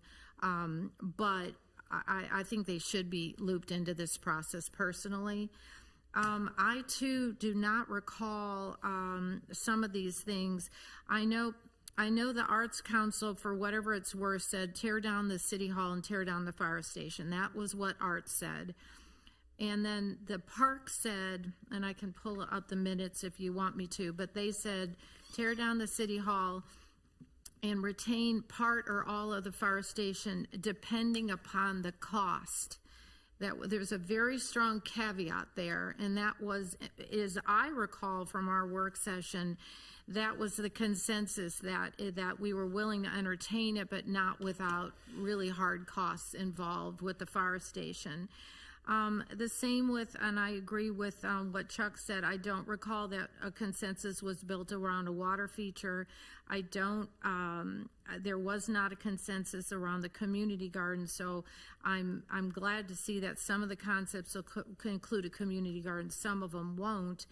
The specialty garden, again, that came from the Arts Council. That was their recommendation. But maintenance by a third party is an independent third party. Are we going to have to pay them? How are we going to figure that out with the volunteers? We have our Havala garden, right? That's our own staff taking care of that. So that could turn into something fabulous, or it could turn into something not so fabulous. And then, again, what we do with the fire station or not, depending upon the cost, I don't know that there will be any part of that fire station ultimately left. So I agree with what Dr. Castor said. It's given them. We've had this happen before, haven't we? Where you get this pie in the sky plan, and everybody gets all jazzed, but they're not paying for it, and they're not looking at it with the same set of eyes that we are. So I think we better not let the tail wag the dog too far along in this process before we are involved in planning commission and staff and everybody else. Because again, with all due respect to the neighbors, I mean, why wouldn't they? Why wouldn't they take the Taj Mahal or the Cadillac or whatever the analogy is? Why wouldn't they? I would too if I were them. But the bottom line is we've all said over and over, and we just said in budget planning meeting 453 that budget is top of mind, right? So I think we need to rework some of these steps and when we're involved and when we present it to the public as well. Thank you. But thank you for not just flat out approving this without us seeing it, because I think there's issues here, and I appreciate your allowing us to give input at this point in time. Thank you. Mr. Thunkel. Thank you. I actually find this pretty well defined. Under Task 2, Master Plan Concept, 2.1 is Master Plan Concepts. BBN will develop 3 to 4 schematic concepts to explore synergies between the park elements, vehicular and pedestrian circulation, and how they blah, blah, blah. And then deliverables will include site plans, supporting images and sketches, and conceptual level estimates for construction costs. That sounds as if it's exactly what we're asking for here. Yep, then who reviews those first? Well, it goes to the neighborhood meetings, and then it comes to us in a work session. One comes to us. One. No. Yes. That's what Diane just said. Well, No, it says BBN will share the master plan concept. The concept. And the public feedback received to City Council during the regular work session with the intent of gaining consensus on a desired direction for the master plan. One master plan, not That's three, not three with to four. us. Well, I'm just repeating what she said. well, I'm sorry, let me clarify. Because I think I stated it incorrectly. It is proposed that at the first work session, they would be presenting the 3 to 4 concepts to the governing body, but it was proposed that they would first have a neighborhood meeting, which is, I'm hearing there's concerns about that prior to having the governing body look at those. So I think it's a matter of reordering where that neighborhood meeting falls, and then ensuring that from the conversation here, it sounds like making sure that the Parks Board also has an opportunity to look at those 3 to 4 and provide some level of recommendation to all of you that can then be incorporated when you relook at taking it down to a preferred concept. So I'm sorry if I was unclear about that, but they did anticipate bringing 3 to 4 to you all at the first, at a first work session, and then coming back later with the preferred. And then just a little bit of a rebut to what Councilperson Harrison said. I think the more we can involve the public in this decision, gets their buy-in, and I mean, it doesn't hurt to get a little more input. I know you've been doing this for many, many, many years. But for some of us, it's been a matter of, 5 meetings. And I think I think getting the neighborhood buy-in and the neighborhood input is an important part of the process, because one of the reasons I ran for this office is because I think people don't consider the government, they consider it something else. It's not part of them. We should all be the government. And while they're not going to make the decision, I think we need to hear them to the fullest extent we can. Well, I still want 1 meeting. I just don't think there needs to be 2. 2 neighborhood meetings is my point. 1, not 2, is what I was suggesting. My worry is that if you have 2 meetings and then you don't do what, and they feel like they are voting, and then if they don't get what they want, then why did they come to the meetings? But that's what happened with Village East. Hundreds of people came, we voted. Right. They feel disenfranchised. They feel, yeah. So, sorry, I didn't. So. Ms. Phillip. Thank you, and thanks for all of the conversation and the thoughts. I just can't tell you how disappointed I am in this, that it didn't include a look at keeping both buildings. And from my perspective, we never ever have quit talking about costs, whether it was $15,000 for remediation for asbestos. We never kept looking at the big picture, and we heard, from our fellow council member who's not here, that the benefactor, paid for the Thomas Park and Overland Park of $3.2 million, and we never ever hold on to that thought that if we built it, then the money would come, so we never have embraced that possibility of happening if we save both the buildings, and yet the Historic Commission has wanted to save both. Art said keep the fire station but not City Hall. The park said don't save any buildings because we just want green space, even though the dissenting vote was the president of the HOA for that committee.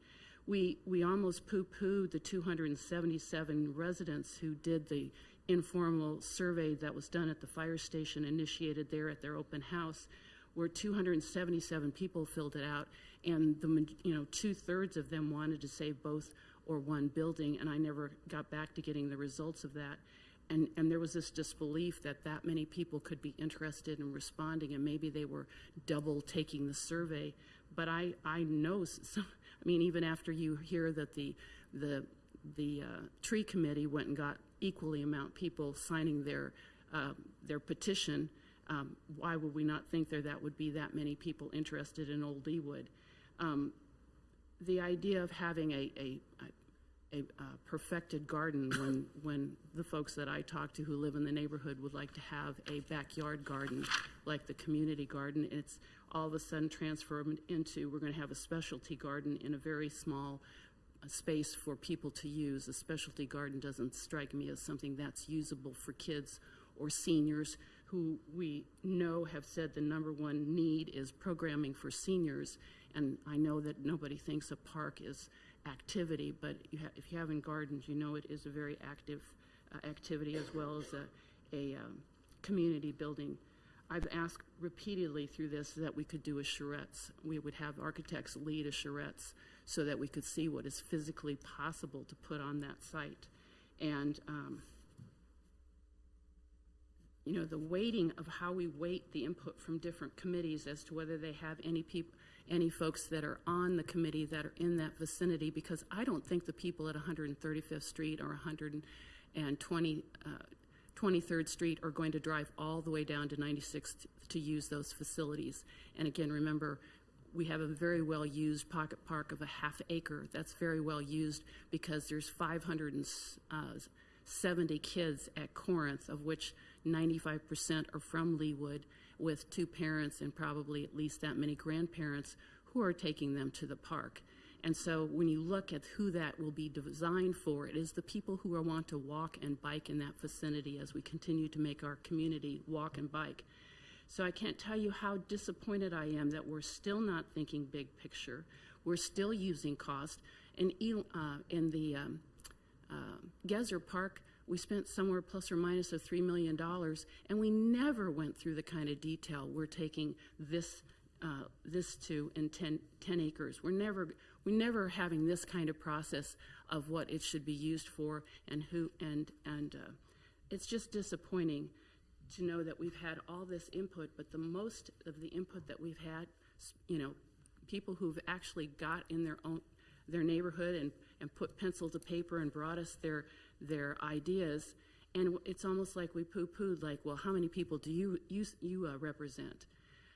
Well, enough people that were interested enough to create their own schematic and bring it to us and call it the volunteer park. That kind of involvement, and we're just acting like that is not as more important than one committee coming and saying we ought to have a sculptured park, a sculpture in a park there, when no one from the neighborhood has been asking for that. And then we do not at all ask ourselves, could we save both buildings and use them efficiently for events and for programming? which is so disappointing when we have over and over and said that we have not the facilities in that part of town. We do not have the community space in that, and we're just ignoring it. And I can't tell you how disappointed I am that we continue to not listen to and think big picture about what could be had. We're not even designing something that if someone said, I got $5 million for you to save both buildings, we don't even have a plan for them to say, I'll fund that. And that, I think, is the thing that I still can't believe. We're not listening to the neighborhoods, and we're listening to people that have been on committees that don't live in the neighborhood, and we're ignoring people who are creating an idea in their own homes and submitting their answers to an open house survey that we're ignoring. It just befuddles me greatly, and so I will not be voting for this. I'm very, very disappointed. Thank you, Ms. Phillip. Ms. Larson. I have a different memory of the events. I feel like I have attended every work session and paid close attention when we had residents come and speak before this body, and I've paid close attention, and the attitude towards the park has changed from several years ago. It was a passive park is what the residents in that area wanted, and we heard numerous residents voice that opinion, and now it has morphed into a different project, which I'm okay with. But at our last work session, I expressed the opinion that because of fiscal, responsibility, I personally didn't see keeping the City Hall building because of its space and its trifecta of problems, the asbestos, the mold, the ADA, and it's too small. And I thought Councilwoman Philla agreed with me at that meeting. I thought you said, yes, the fire station, if we're going to pick one, and the fire station. So I have a different memory of that. Earlier tonight we talked about our overall city budget and, building the budget and then determining projects and decisions. And I'm concerned that we're not doing that same process, having an amount that we're going to spend and then building in what we can do with that money. I'm just concerned we're setting up a runaway train on costs, and we have, one of our primary objectives is to be good stewards of taxpayer dollars, and I don't want to be a buzzkill on this project. I want it to be beautiful. I want it to be similar to other parks and a beautiful thing that we can all be proud of, whether we live in North Leawood or South Leawood. I'm okay with this plan. I do see different things in the scope, like we talked about community gardens and the fact that only 32 residents benefit from the community gardens as they're set up. And in my mind, that's not enough people to justify using up a limited amount of space in a park. And so there were some things, and I understand the confusion of the architects, the park architects, because we have been kind of all over the board on different things that we want to see in the park, and it would have been hard to glean the consensus of different things. But those are my thoughts. I'm okay with this plan. I just want to express my concern that we're not building this budget the same way we are our city budget. And those are my thoughts. Thank you, Ms. Larson. Other questions for Ms. Stoddard or comments? Ms. Phillip. And I wanted to comment that if I had to pick a building, I would have picked the fire station. So I did say that, and I agree with that. Still to this day, if it's one or the other, my concern was we've never ever allowed ourselves to say, could we have it all? And if that's not one of the scenarios that we look at, that's my disappointment, because people have expressed an interest in doing that, and we talked about how we could fund that and make it viable. So the fact that we're not considering it is what I'm most disappointed about, that it's just, if the Parks doesn't want to have either building, or, that's, do we go with that? One committee wants to have one, Historic wants to have both, and we aren't going to consider both. We have citizens saying we'd like to keep both.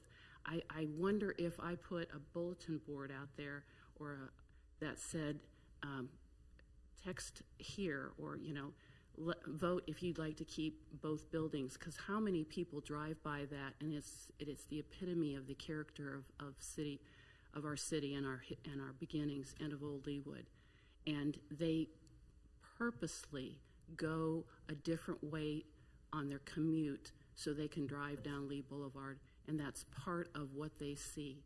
I can't imagine that people would drive by and see the city hall gone and say, why did they do that?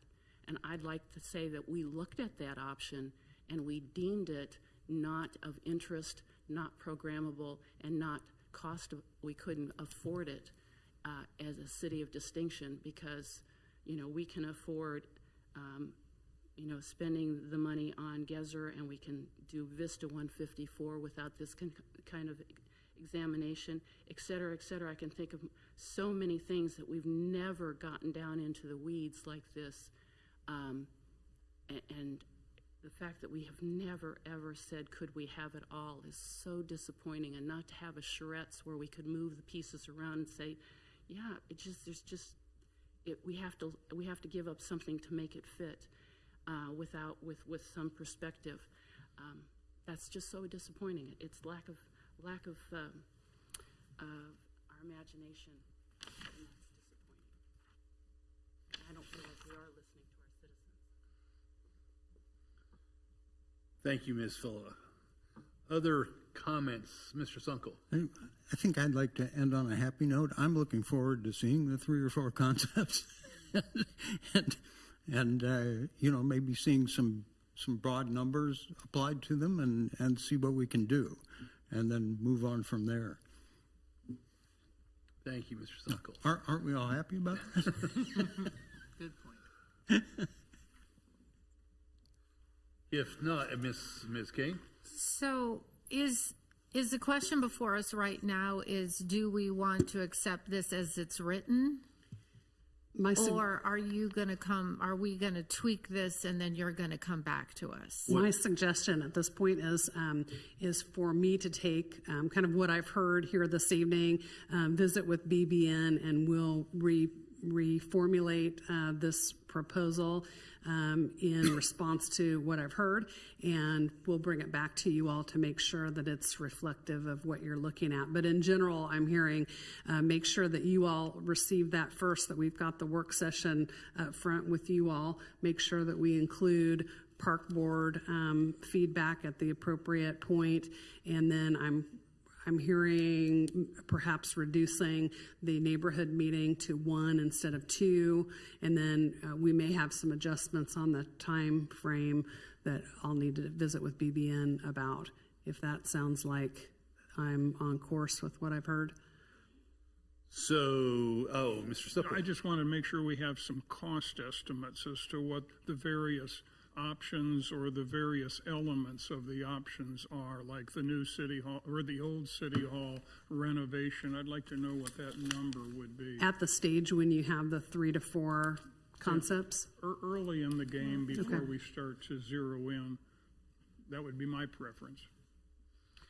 Okay, with that, is there a motion to continue this matter until Ms. Stoddard brings it back to us for additional review? So moved. Thank you, Ms. Harrison. Second. Thank you. Mr. Sipple, May I ask additional one more? discussion? Yeah, sorry. May I ask one more question? So, have we put the former city hall back into the possibility? Because this reads the former city hall will be demolished. Or are we, because I do believe that was the consensus at the last work session. I think what they were trying to do is to mirror back what they heard, and I believe that was part of the discussion at that meeting. So that's where one of the starting points they would have with creating the 3 to 4 scenarios. Again, unless there's some other direction otherwise, that's what the purpose of, and that's why I wanted to draw attention to that this evening, to make sure that you all saw what they had put together about their general understanding. It sounds like there's still some questions about some of the elements that may or may not be included in the end, but those were some of the topics that were discussed in January. The two that I really remember hearing from not only our citizen survey, but everything else was green space. And so that's not even, maybe that's understood, but that a priority was green space. And the other priority that I remember is having a trail that goes, around the perimeter. And neither one of those are reflected, yet a water feature and a, specialty garden is reflected. So I'm kind of missing some of the things that I thought I understood that aren't on this list, but some that I wasn't expecting are on the list. But again, that's just my recollection, which could be wrong. All right, I think we have a motion pending. Any other discussion of the motion? And a second. All those in favor of continuing this matter until brought forth by city staff again, please indicate by saying aye. Aye. Those opposed, same sign. The ayes have it, and the motion to continue is unanimously approved. We now come to new business this evening, and new business includes a request to approve the renaming of the City Hall courtyard by the Veterans Memorial Group. Ms. Duggan, do you wish to be heard on this matter?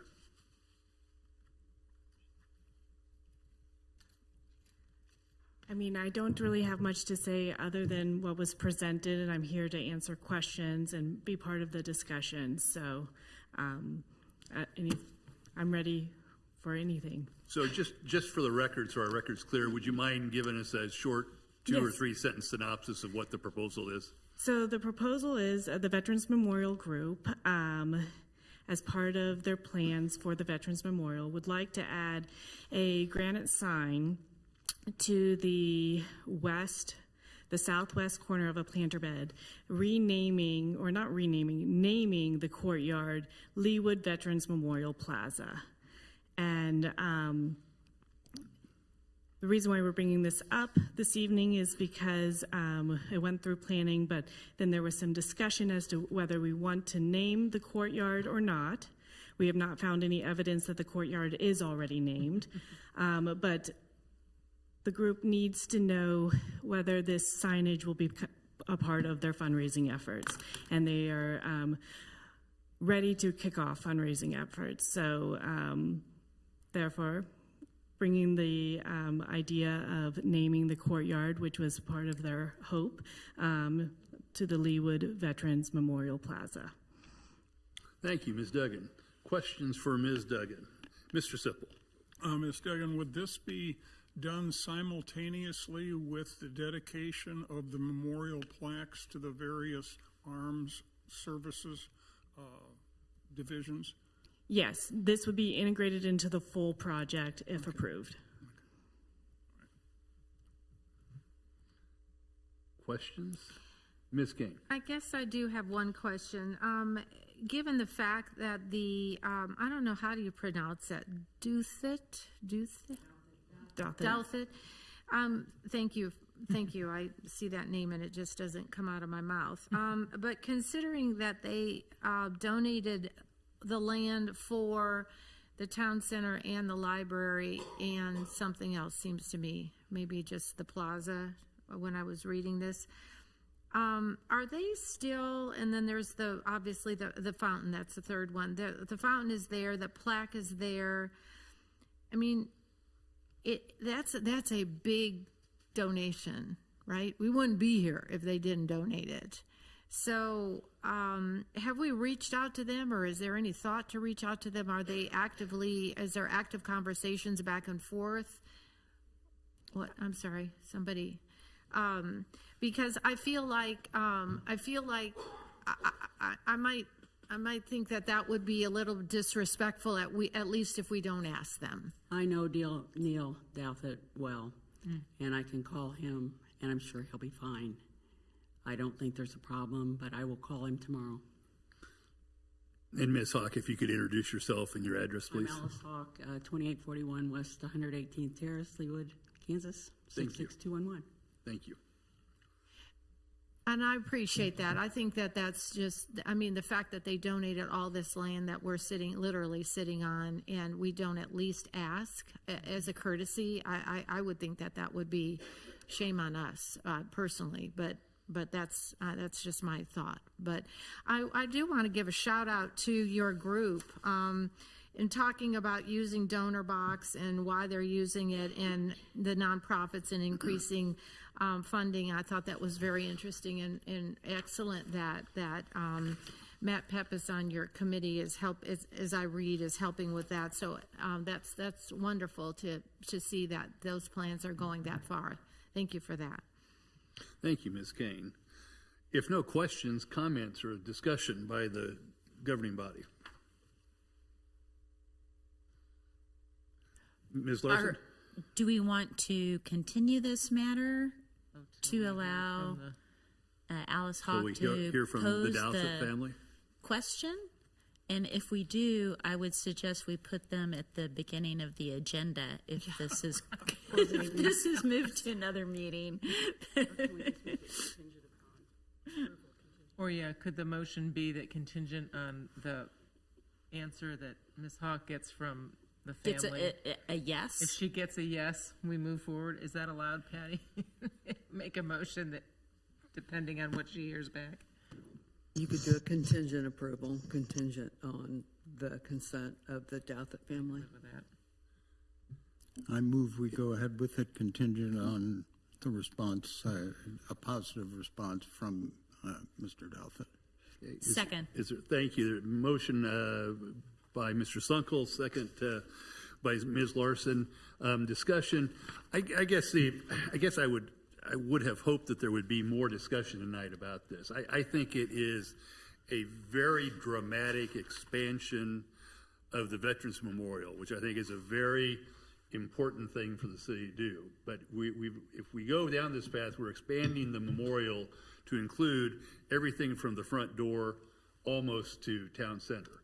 And I'm not sure that in my mind that was what I had in mind when we were talking about a Veterans Memorial. The Veterans Memorial has now become a Veterans Memorial and plaza and fountain and basically everything to the front door of the City Hall.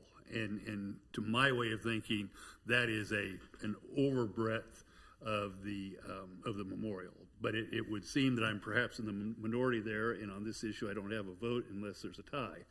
But I did feel a need to at least let my feelings be known about the breadth that this expands what was a modest but important memorial into basically something, in my mind, equivalent in stature to the City Hall. But again, that's only one member of the governing body's perspective on all this. Any other discussion? Ms. Harrison. I agree with you 100%, Mayor. Once upon a time we were talking about something that might fit on a 10-foot by 10-foot concrete pad. But I also feel like the naming of a plaza is sort of almost a very few people. I don't know that we're going to be announcing to the world every time we have, walking through Veterans Plaza to get into the City Hall. I think, yes, when we have our Christmas lighting and a few other things that will say on the invitation to take place in the Veterans Memorial Plaza, and I think that's lovely. But it does bring a much bigger bit of attention to this flagpole plaque memorial, which was modest but lovely. So I can see both sides of it. I also feel like you can't say no to the veterans. Love my veterans, respect my veterans. So it feels big,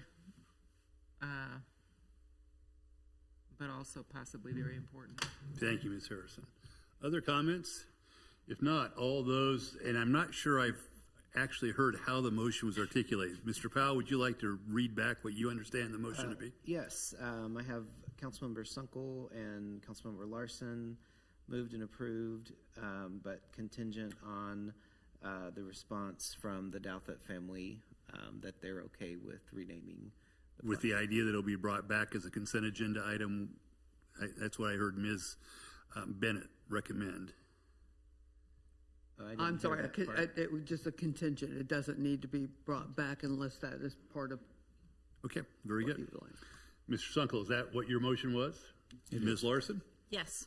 All right, all those in favor, please indicate by saying aye. Aye. Those opposed, same sign. The ayes have it, and the motion is unanimously approved. Any other business to come before the governing body this evening? Mr. Powell, are all of these upcoming meetings currently appropriately convened and will be appropriately noticed? Yes. Thank you. Any other business to come?